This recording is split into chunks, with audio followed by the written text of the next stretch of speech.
Alright, it's Movember, it's day 8, and I'm going to continue with downloads about recovery and tonight I want to look at the addictive system. And something I do with all addicts is a tool that comes with Patrick Kahn's work. I've showed this book in the past, Facing Addiction, and essentially it comes from his work in another resource that I think is awesome, working with sex addiction, which is Facing the Shadow. So let me take you through it, because a lot of people come to addictive sort of treatment and they say, listen, I'm acting out, and for what it's worth, the acting out is the biggest problem. Now they might come and say, look, what's got them to that point is they are aware that there's things that they just can't stop doing, but they might want to still keep doing them, but just not as bad. So a lot of the times, if I can just control the acting out, then maybe I'm going to be okay.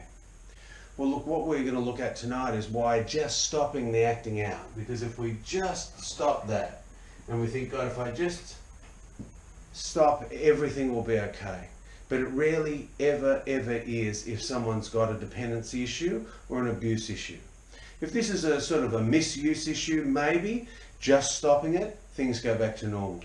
But generally, if it's driven by developmental trauma and the abuse or dependency issue is the medication that helps someone get through life, it's rarely going to stop there. So let me take you what we call the cycle of addiction.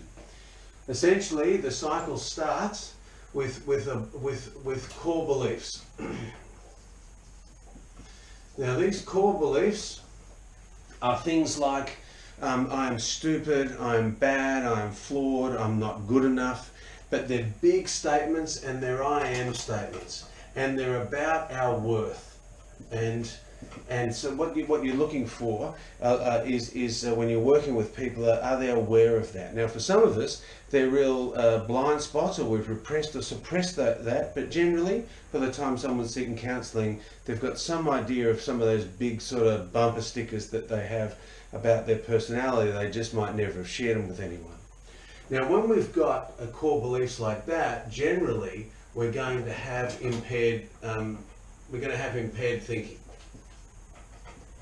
Now, the impaired thinking sort of goes two ways, I think, although Kahn's will focus very much on the addiction. So the impaired thinking can go this way and say, well, look, I'm bad and flawed, but about the world, I might think that you can't trust anybody out there.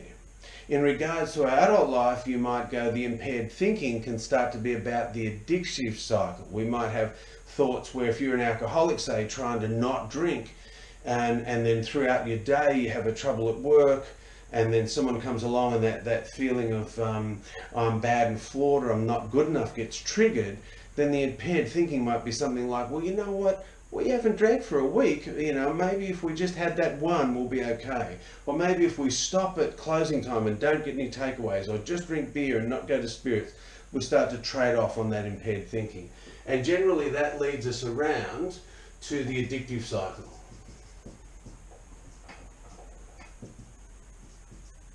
Now, once we get here,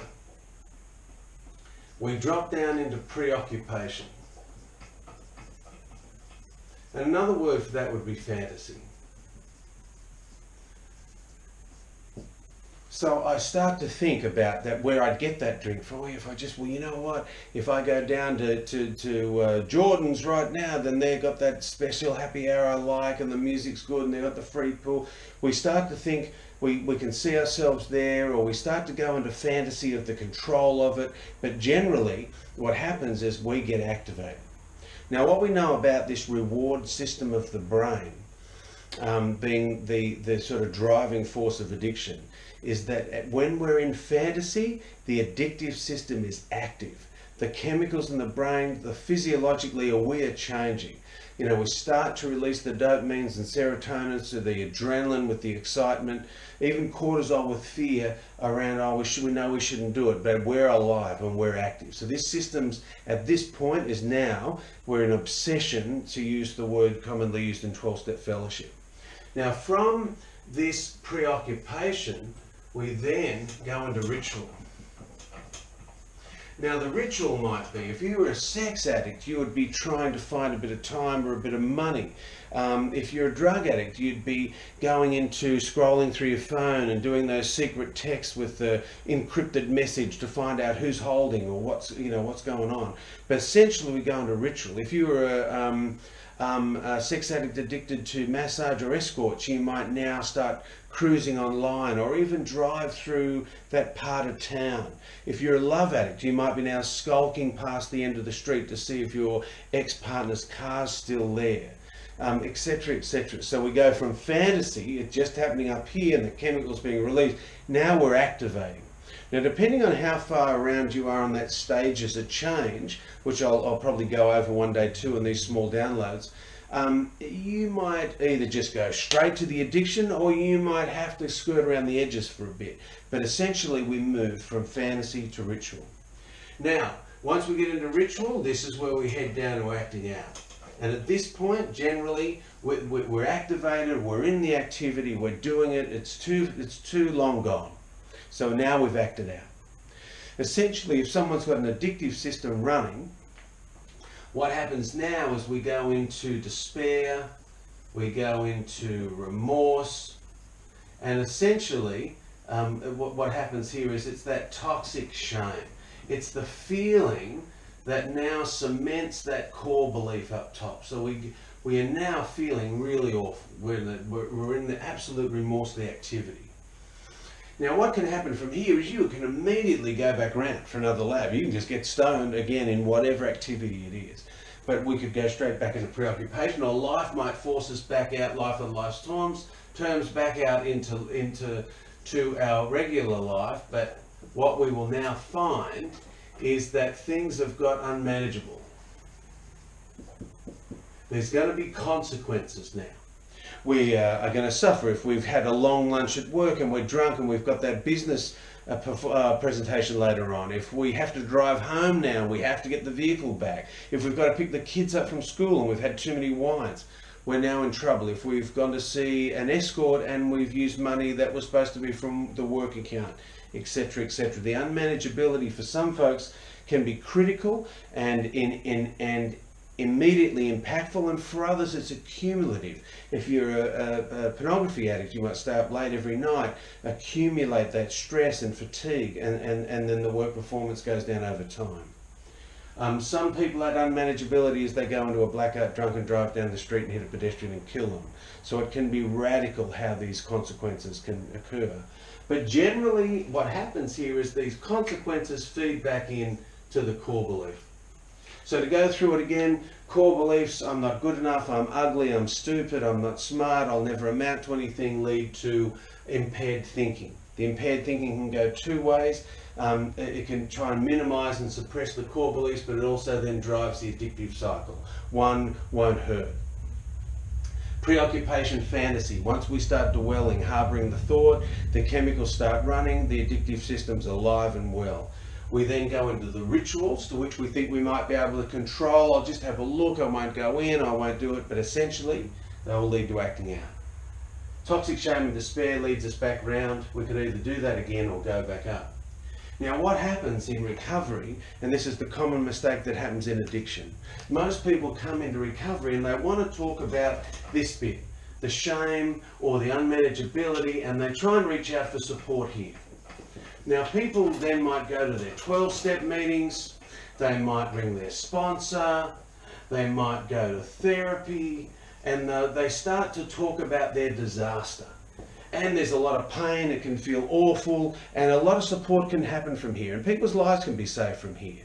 But it's the most powerless place to talk about this. Essentially, people also then, they activate down here, they act out, then they reach out for support. Now, God bless them, and I'm really glad when people do. Because wherever you have to jump off this cycle, for crying out loud, jump off the cycle.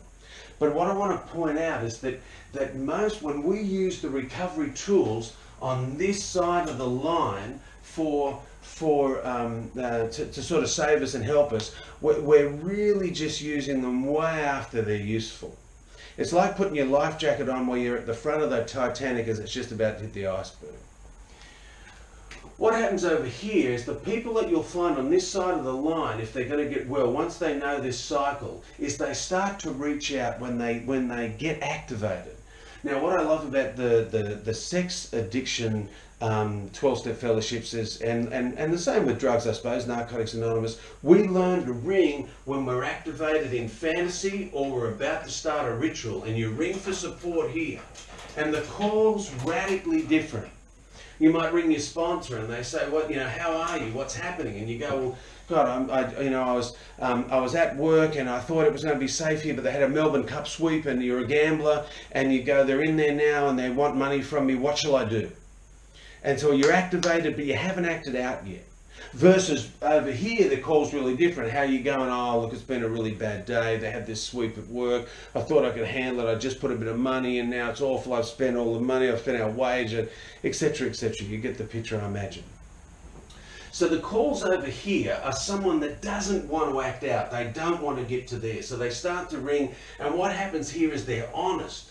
And they expose the ritual, which the part of us that's already primed to use hates. It's awful. This is the bit that we think, the addict in us wants, if it could, it'd sock us one, because it was getting primed to act out, and we cut it off. But the earlier we cut this off, the better. Now, even better, when people really start to know themselves, and as Pia Melody says, this part of it is the secondary symptom, the addiction. This part of it's the primary symptom. Once you start ringing from here, and you start to get support up here, you start to speak to your sponsor, you start to go to those foundational meetings, ACOA, Adult Children of Alcoholics, Al-Anon, Codependence Anonymous, the ones that talk about those early childhood developmental impacts. And if we start talking from here, it's a really different conversation. Someone's saying, "How are you?" And you go, "Well, to be honest, I've got to go to work today and I know my performance review's up and I feel a lot of shame. Just reminds me of when I was at school and I used to be bullied and shamed by the teachers, and I'm terrified of what's going to happen." From that point, it's an awful conversation to have. You're already full of fear, but you haven't done it yet. And you get that chance to activate that support system that can remind you of the tools, whether it be anything from the 12 steps, the mindfulness, meditation, affect regulation, practicing going into the situation forewarned and forearmed.